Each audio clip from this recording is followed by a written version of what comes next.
बच्चों, उम्मीद है आप सब लोग ठीक होंगे। Today we are going to discuss about the three kingdom classification system. Last time वो discuss about the two kingdom system and its drawbacks. Third one is second one is three kingdom system classification.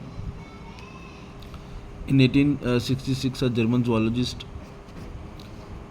Ernest Haeckel proposed a third kingdom, that is Protista, for Euglena-like organism।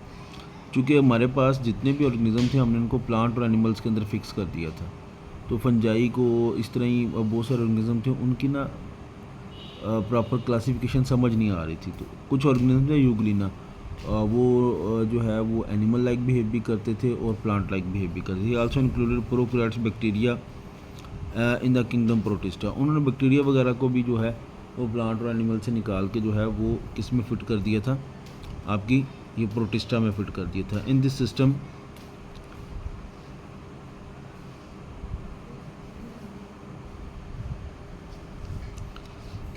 fungi were still included in the kingdom plantae, but still scientists did not decide the fate of kingdom plantae, kingdom fungi। Fungi का अभी तक मुकद्दर decide नहीं हुआ था, सिर्फ bacteria को और micro organism को उठा के प्रोटिस्टा में रख दिया था। Some taxonomist disagreed about the position of fungi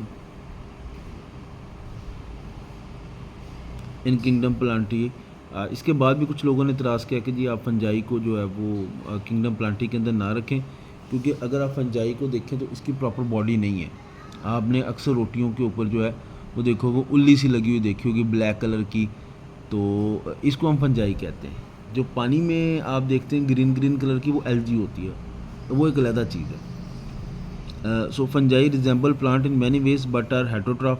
कहते हैं कि इसमें सेल वॉल होती है, लेकिन ये जो है वो खाना अपना खुद नहीं बनाती, तो जहाँ पे ग्रो करेगी दूसरी चीज़ों को तोड़ के खाएगी। Which get their food by absorption, यानी कि इनके ऊपर ये स्पेशल किस्म के एंजाइम प्रोड्यूस करते हैं, और वो जो एंजाइम्स होते हैं उसके ज़रिए जो है वो फूड या जो भी आइटम है वो ब्रेक होता है, गलना सड़ना शुरू कर देता है, और फिर उसको जो है ये एज अ फूड जो है वो क्या कर लेते हैं, एब्जॉर्ब कर लेते हैं। They do not have cellulose in their cell wall but possess chitin.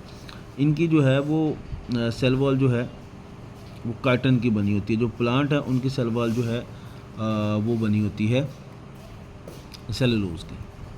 ठीक है, ये बहुत बड़ा डिफरेंस था जिस वजह से प्लांट को जो है फंजाई के साथ मैच नहीं किया जा सकता था। उसके बाद नेक्स्ट लॉन्ग क्वेश्चन है five kingdom classification system.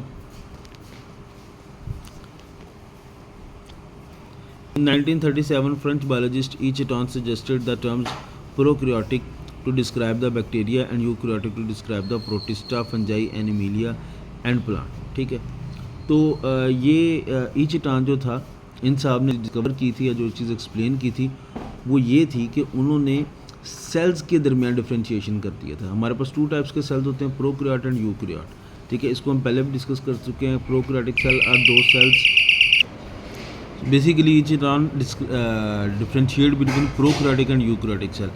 So eukaryotic cell consists of proper nucleus, while the prokaryotic cell does not consist of proper nucleus। ठीक है, अगर आप इनकी डायग्राम बना कर देखना चाहें तो ये यूकैरियोटिक सेल है, ये इसके अंदर इस तरह प्रॉपर न्यूक्लियस होगा और उसके अंदर जेनेटिक मटेरियल होगा। ठीक है, ये यूकैरियोटिक सेल होगा। और अगर आप प्रोकैरियोटिक सेल की बात करें तो ये बैक्टीरिया है।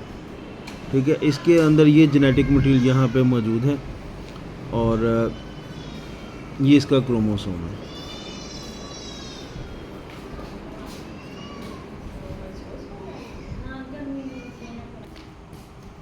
तो ये आपके पास अगर आप देखें तो ये हमारे पास यूकैरियोटिक सेल है और ये आपके पास प्रोकैरियोटिक सेल है।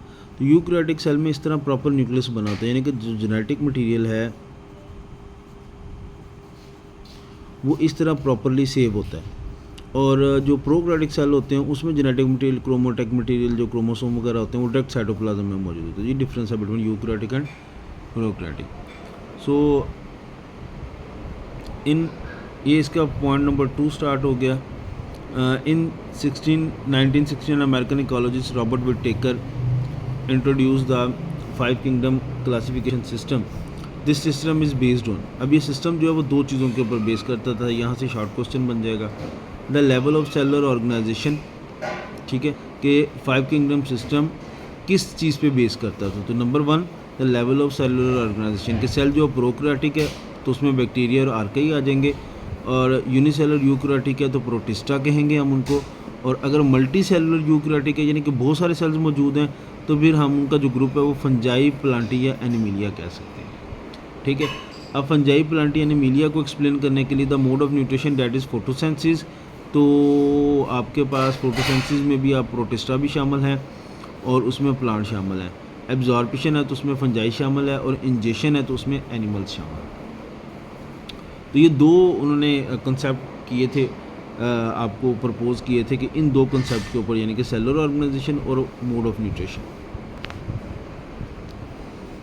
On the basis of organism were classified into 5 kingdoms. पहला किंगडम था monera, protista, fungi, plantae, animalia. In 1988 American biologist, ये पॉइंट नंबर 3 हो गया, Margulis and Schwartz modified the 5 kingdom classification of Whittaker, ठीक है। तो इसमें ये शॉर्ट क्वेश्चन अलहदा से बन जाता है कि मार्गलस और श्वार्ट्ज ने क्या काम किया था। They considered genetic along with cellular organisation and mode of nutrition classification, they classify the organism into same 5 kingdom as propose the Whittaker. उन्होंने साथ जेनेटिक मटेरियल, जेनेटिक जो उनकी हेरिडिटी थी या जीन्स वगैरह के मामले को भी डिस्कस किया, लेकिन किंगडम वही 5 रहे। हमारे पास कौन कौन से किंगडम है? Number 1, number 2 protista, number 3 fungi, number 4 Plantae और नंबर 5 एनिमिलिया, ठीक है। तो ये 5 किंगडम्स हैं। ये भी शॉर्ट क्वेश्चन बन जाता है कि नेम ऑफ 5 किंगडम्स, तो मोनरा, protista, fungi, Plantae and Animalia, जो 5 किंगडम्स हैं आपके पास। उम्मीद आपको लेक्चर की समझ आई होगी और आप लोग अपना होमवर्क भी साथ साथ कर रहे होंगे।